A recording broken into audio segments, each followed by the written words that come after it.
Thenulagam channel உங்களை அன்போடு வரவேற்கிறது. சேனலுக்கு சப்ஸ்கிரைப் பண்ணாதவங்களாம் சப்ஸ்கிரைப் பண்ணுங்க. இப்போ கதைக்குள்ள போகலாம். பனி பொழிந்த கனல். எழுதியது தேனு, வாசிப்பதும் தேனு. அத்தியாயம் 27.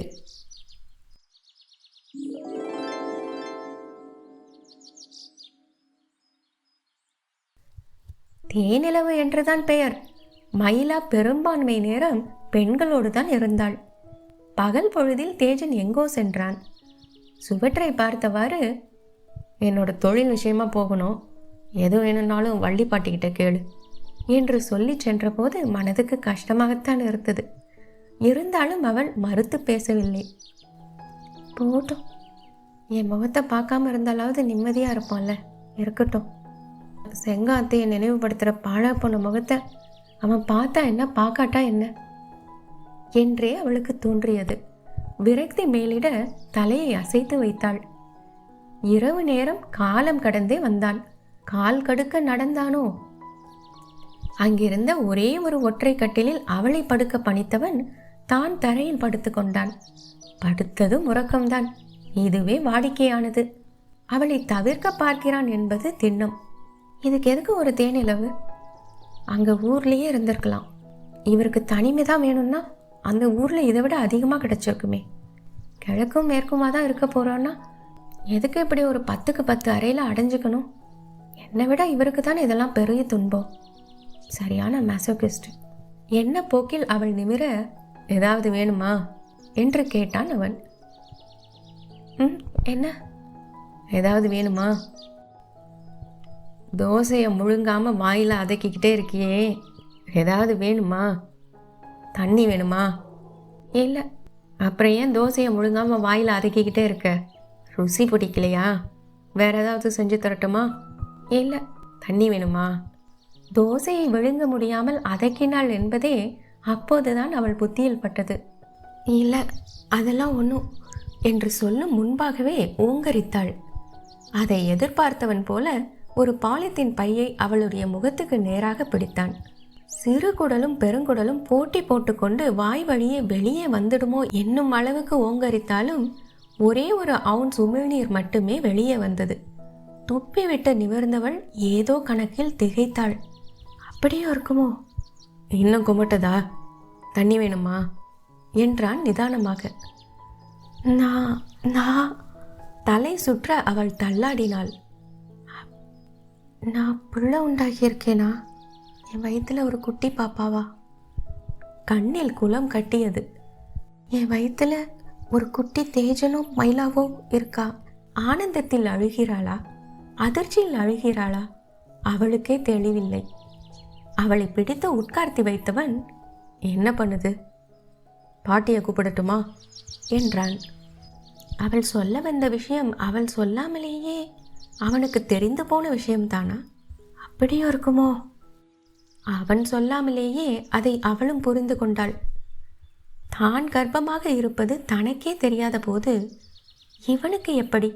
அவளுக்கு முன்பாக அவன் கண்டு கொண்டது எப்போது, எப்படி? மயிலா வியந்து போனாள். மயங்கி விழுந்தாளே, அப்போதா? மயங்கி விழும் முன்பாகவே அவனுக்கு இந்த சந்தேகம் இருந்திருக்குமோ?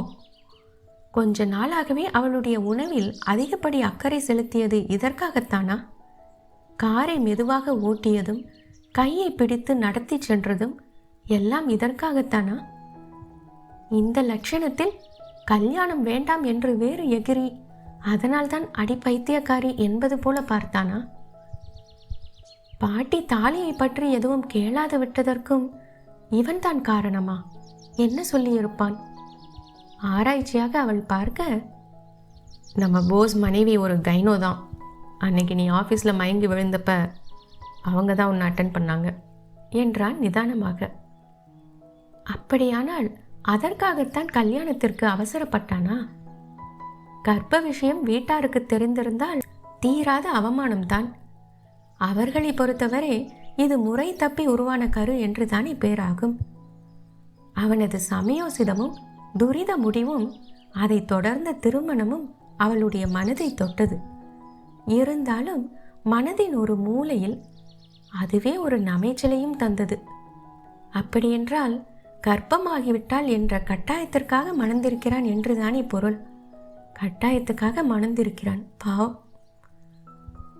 எந்த முகத்தை பார்த்தால் சகிக்க முடியலடி என அவளிடமே நெஞ்சுருக சொன்னானோ அந்த முகத்தோடு வாழ்நாள் முழுவதையும் கழிக்க தன்னை தயார் செய்து கொண்டிருக்கிறான்.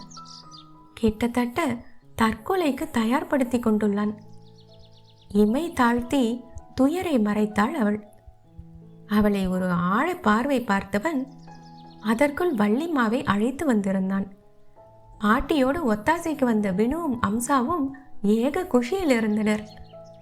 எங்க கொடியம்மன் வரம் கொடுத்துட்டா, குட்டி மயிலு தான் என்றாள் வினு. குட்டி தேஜு தான் என்றாள் அம்சா. மயிலாவுக்கு மகிழ்ச்சியா இல்லையா என்றே புரியாத மனநிலை.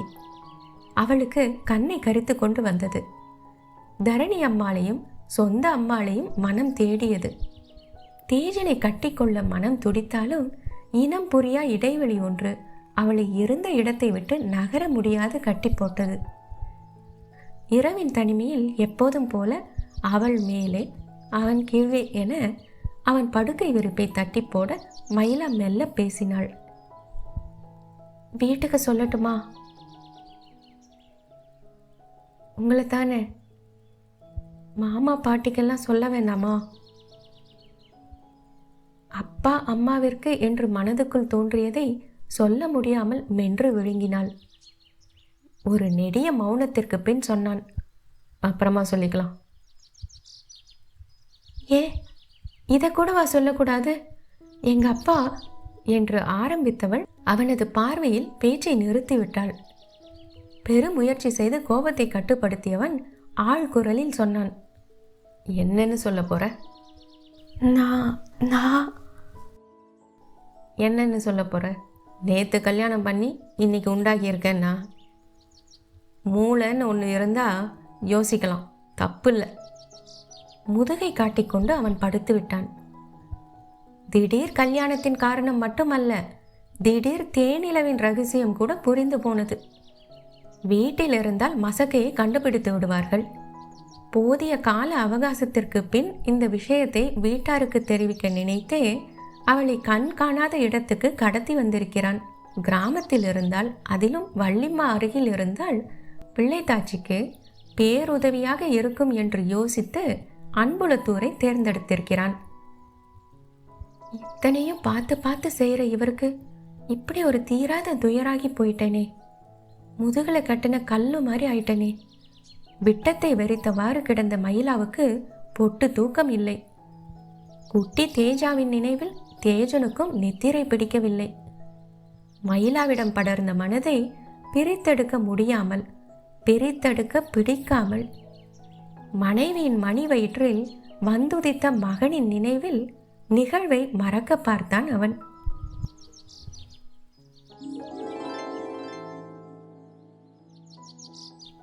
இருக்கும் 2-3 உடைகளையும் ஒரு சின்ன சூட்கேஸில் அடுக்கி வைத்து கொண்டிருந்தான் தேஜன். எங்கோ புறப்பட ஆயத்தம் செய்வது போல பேஸ்ட் பிரஷ் வரை எல்லாவற்றையும் எடுத்து பெட்டியில் போட்டவனை யோசனையாக பார்த்தாள் மயிலா.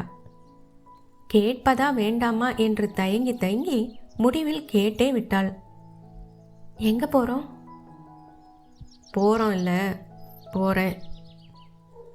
அவளை ஒரு முறை நிமிர்ந்து பார்த்தவன் அடுக்கி வைப்பதை நிறுத்தாமல் பேசினான். வள்ளிம்மா, சுலோச்சனம்மா 2 பேர்கிட்டையும் சொல்லியிருக்கேன். எது வேணும்னாலும் அவங்களுக்கு கேளு. நான் வர ஒரு 2 நாள் ஆகும். இதுக்கு எதுக்கு இங்கே வரணும்? புரியல. இப்படி என்னை தனியாக விட்டுட்டு 2 நாளில் வந்துடுவேன்னு தான் சொல்கிறேனே. இப்படி என்னை தனியாக விட்டுட்டு போக எதுக்கு கூட கூட்டிகிட்டு வரணும்? கூட வந்தது நீ தான். வாயை கிளறாத மயிலா. வேலை விஷயமாக தான் போகிறேன், வேற ஒன்றும் இல்லை. மழுக்கென்று எட்டி பார்த்த கண்ணீரை அவள் சுண்டி விட்டாள். கடுகடுத்த முகத்தோடு பெட்டியை அடுக்கி முடித்தவன் ஒரு பெருமூச்சோடு அவள் அருகே வந்து அமர்ந்தான். தரையை வெறித்தவாறு இருந்தவளை பார்த்தவனுக்கு என்னவோ போல் இருந்தது. தொண்டையை கனைத்து கொண்டு சமாதானமாக பேசினான். ஒரு முக்கியமான வேலை. எங்கள் அப்பா கம்பெனி கூட எந்த அலையன்ஸும் வச்சுக்க வேணான்னு முடிவெடுத்திருக்கேன். லிசன், டிஜே என்டர்பிரைசஸில் நிறைய நிர்வாக மாற்றம் செய்யணும். இதெல்லாம் இங்கே இருந்து எப்படி செய்கிறது? இது விஷயமா அடிக்கடி ட்ராவல் செய்ய வேண்டியிருக்கு. அதனால் நான் இங்கேக்கும் ஊருக்கும் அடிக்கடி ஷட்டில் அடிக்க வேண்டியிருக்கும்.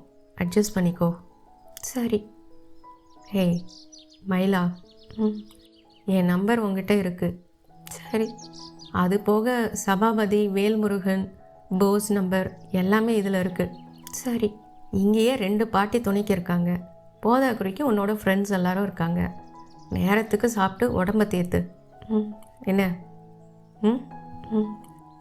அவனை மீறி பார்வை அவளுடைய வயிற்றில் படிந்து மீண்டது. மௌனமாக தலையாட்டினாள்.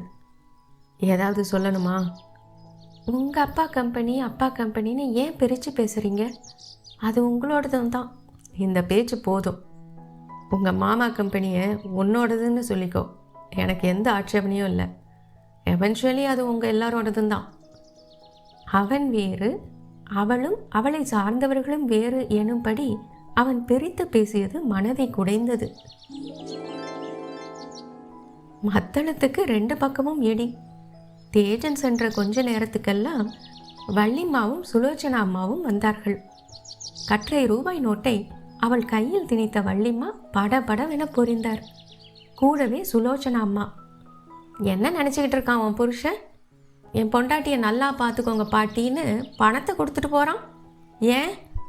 பணம் கொடுத்தா தான் நாங்கள் பார்த்துக்குவோமா? நாங்கள் என்ன மடமாக நடத்துகிறோம்? உன்னை எங்கள் பொண்ணு போல தானே பார்த்துக்குறோம். அவன் சொல்லியா பார்த்துக்கிட்டோம்? அவ்வளோ அக்கறை இருக்கவன் கண்ணில் விளக்கெண்ணெயை ஊற்றிக்கிட்டு உன்னை கண்ணும் கருத்துமாக பார்த்துக்க வேண்டியது தானே. வாய்க்கு வாய் அவளை பார்த்துக்கோங்க, அவளுக்கு இது பிடிக்கும், அது பிடிக்கும், இது சேரும், அது சேராது, தனியாக விடாதீங்க. அப்பப்பா, ஒரு பிரசங்கமே நடத்திட்டாமா உன் புருஷன். பாட்டி பயந்துட்டியாடி பொண்ணே. சும்மா உன் புருஷன் உன் மேலே உசிரியே வச்சிருக்கான். போ, சுற்றி போடணும். சரியாத்தா, இந்த பணத்தை எடுத்து உள்ளார வை. வினுக்கிட்ட வடுமாங்க அனுப்பி விடுறேன். வாய்க்கு வக்கனையாக இருக்கும். தனியே விட்டு விட்டு போனானே என்கிற கோபம் மயிலாவிடமிருந்து கொஞ்சம் கொஞ்சமாக வடிந்தது.